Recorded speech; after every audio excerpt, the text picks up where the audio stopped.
다시 여기를 보면 지금은 상수에 하나의 날씨를 저장하고 있는데 다른 날씨를 테스트하고 싶다면 우리가 직접 값을 바꿔야 되죠. 이런 식으로 값을 바꿔야 되는데 여기도 랜덤 날씨를 저장하도록 바꿔볼게요. 편하게, 테스트하기 편하게. 먼저 이거를 배열로 바꾸고요. 4가지 날씨를 모두 저장할게요. 흐림, 눈, 비. 그리고 배열에 저장된 값 중에서 랜덤으로 하나를 선택해야 되죠. 이때는 점 랜덤 엘리먼트 이거를 사용하면 돼요. 그리고 여기에서 옵션 클릭해보면 타입이 self.element 그리고 옵셔널이죠.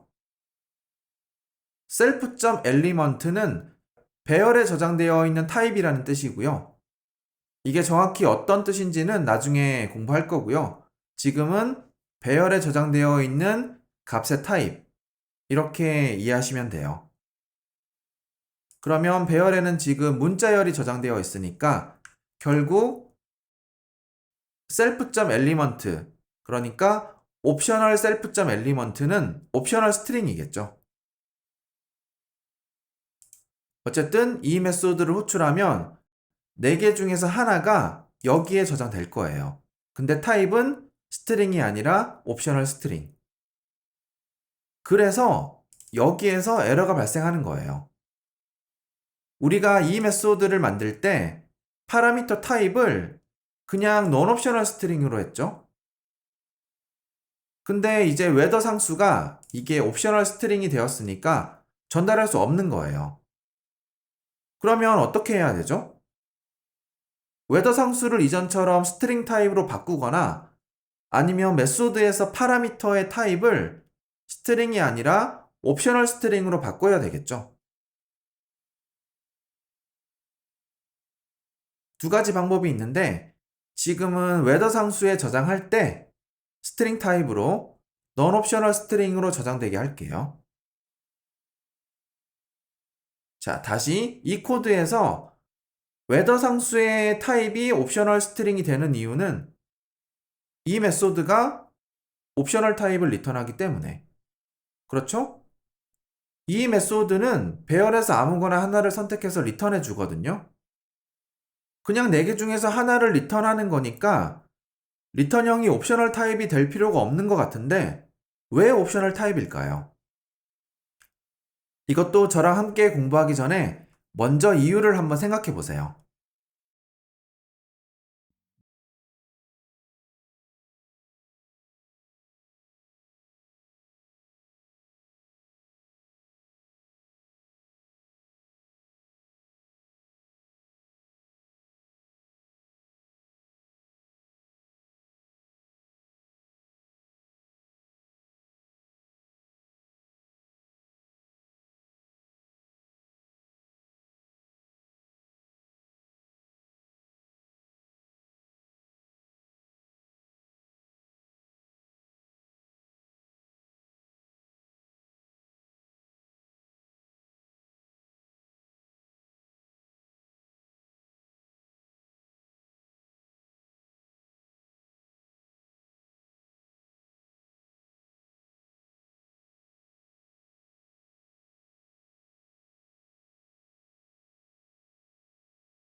이제 여러분은 어느 정도 문법을 공부했으니까, 기초 문법을 어느 정도 경험해 봤으니까, 이제 슬슬 레퍼런스를 보는 연습을 시작해야 할 것 같아요.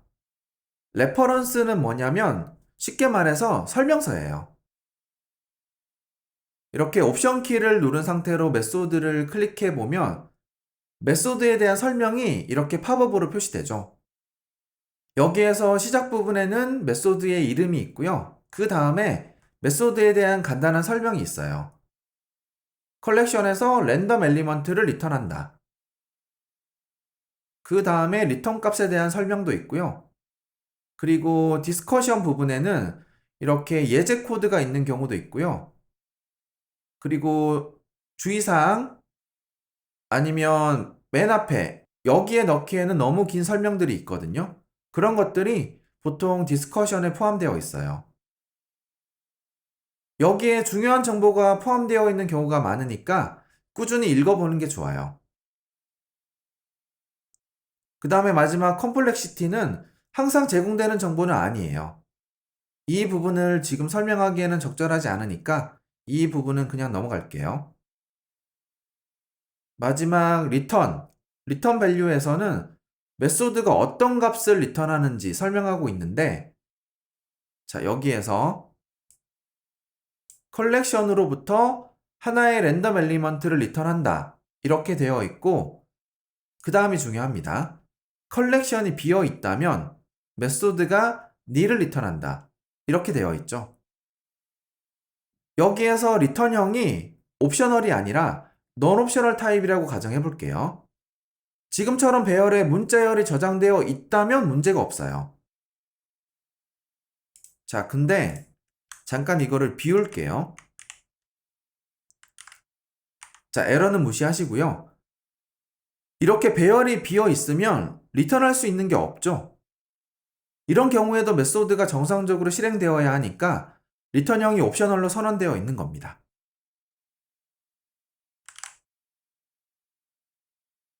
앞으로 공부를 하면서 제가 많은 걸 설명하려고 노력할 거지만 모든 걸 설명할 수는 없거든요. 그리고 어떤 분은 설명이 투머치라고 느낄 거고 어떤 분은 또 설명이 부족하다고 느낄 수도 있어요. 필요한 모든 내용은 레퍼런스에 있어요.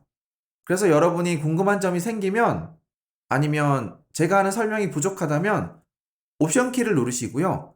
해당 코드를 클릭해서 레퍼런스를 확인해 보세요. 레퍼런스를 꾸준히 보고 이게 쌓이고 쌓이면 나중에 큰 도움이 돼요. 문법을 어느 정도 레벨까지 올려둔 다음에 우리가 프레임워크를 공부할 건데 이때는 레퍼런스를 보는 방식으로 공부할 거거든요. 그래서 미리 레퍼런스를 보면서 친해지는 것도 도움이 될 거예요. 자, 어쨌든 이제 우리가 랜덤 엘리먼트 메소드가 옵셔널 타입으로 값을 리턴하는 이유를 알았어요. 그러면 메소드가 리턴하는 값을 이렇게 강제 추출해서 저장하면 non 옵셔널 스트링으로 저장할 수 있죠? 여기에서 만든 배열은 코드를 실행하는 동안 바뀌지 않으니까 빈 배열이 되지 않을 거고요. 항상 넷 중에서 하나를 리턴할 거예요. 그래서 여기에서는 강제 추출을 사용하더라도 안전한 거죠. 코드에 따라서 이렇게 강제 추출이 안전한 경우도 있어요. 그렇지만 저는 강제 추출은 가급적이면 쓰지 않습니다. 특히 앱스토어에 출시하는 코드에서는 절대로 쓰지 않아요. 그러면 강제 추출 없이 non 옵셔널 타입으로 바꾸려면 옵셔널 바인딩을 해야 되겠죠. 근데 옵셔널 바인딩을 하려면 최소 3줄을 작성해야 되는데 한 줄로 끝낼 수 있는 방법이 있어요. 맨 처음에 새로운 연산자를 공부할 거라고 했었죠. 그 연산자를 쓰면 돼요. 그 연산자가 뭔지 공부해보죠.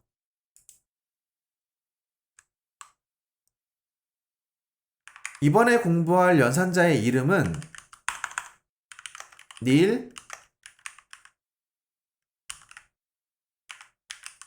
스펠링이 어려워요. nil correlating operator 이렇게 부르고요. 우리말로는 번역을 할 때 보통 nil 병합 연산자 이렇게 부르더라고요. 근데 저는 그냥 영어 이름을 그대로 씁니다. 이게 뭔가 저는 잘 맞지 않더라고요. 어쨌든 이 연산자는 이항 연산자고요. 이런 형태로 쓰는데 여기에서 왼쪽 피연산자는 항상 옵셔널 표현식이에요. 옵셔널 표현식.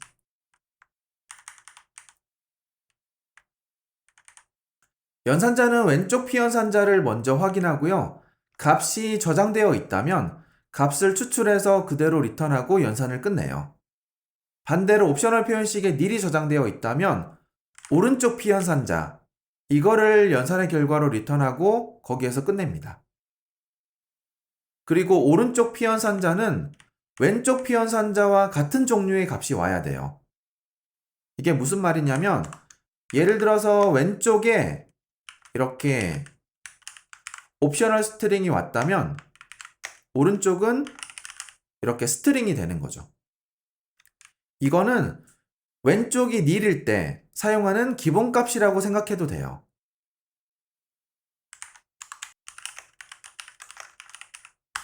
이렇게 이름을 옵셔널 타입으로 저장하고요.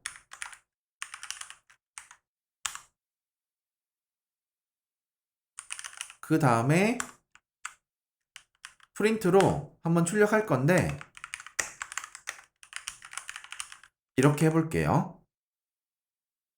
지금은 값이 있으니까 name에 저장된 문자열이 출력되는데 여기를 보지 말고 콘솔을 볼게요. 자, 보통 옵셔널 값을 출력하면 랩핑되어 있으니까 이렇게 나오잖아요. 근데 nil correlation 오퍼레이터로 출력해보면 그냥 이렇게 나와요. 알맹이만 표시되고 있거든요. 옵셔널 표현식에 값이 저장되어 있다면 그거를 그대로 리턴하는 게 아니고요. 값을 추출해서 리턴합니다. 그래서 이렇게 표시되는 거죠. 반대로 nil을 저장하고 있다면 자, nil로 바꾸고 실행해 보면 오른쪽 피연산자로 전달한 회원님이 출력되죠. 이게 nil이니까 오른쪽에 있는 값을 기본값으로 사용하는 거죠. 그러면 연산자가 어떻게 동작하는지 아시겠죠? 왼쪽에 있는 피연산자가 nil이 아니면 언래핑해서 리턴, nil이면 오른쪽에 있는 피연산자 리턴. 이게 nil correlation 오퍼레이터의 역할이에요. 그러면 프로젝트로 가서 이거를 한번 사용해 보죠.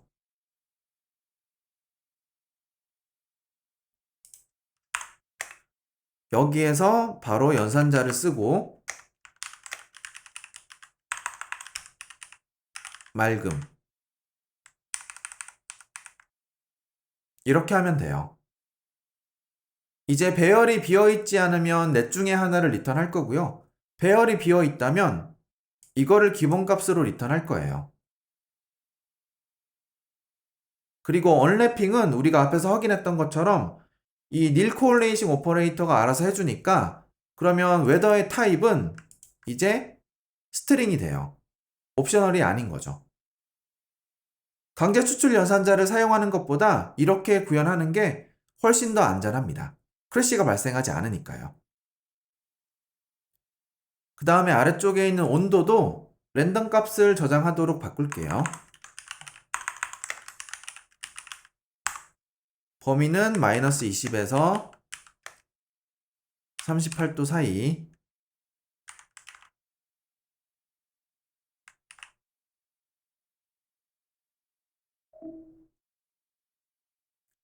실행해 보면 결과는 이전이랑 다른 게 없어요. 결과는 다른 게 없고 근데 코드를 보면 이렇게 우리가 기능별로 분리해 놨잖아요. 별도의 메소드를 만들어서 이렇게 되어 있기 때문에 코드를 파악하기가 훨씬 더 쉬워요. 그리고 지금은 마이너스 14도 눈 이렇게 나오죠. 여기에서 우리가 랜덤 값을 생성하도록 바꿨으니까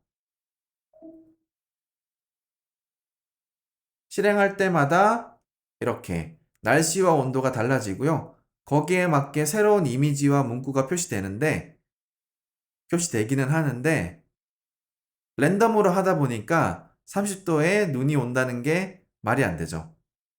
지금은 문법을 공부하는 거기 때문에 이런 거는 어쩔 수가 없어요.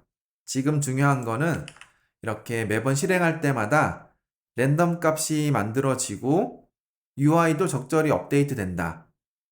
이게 중요한 겁니다.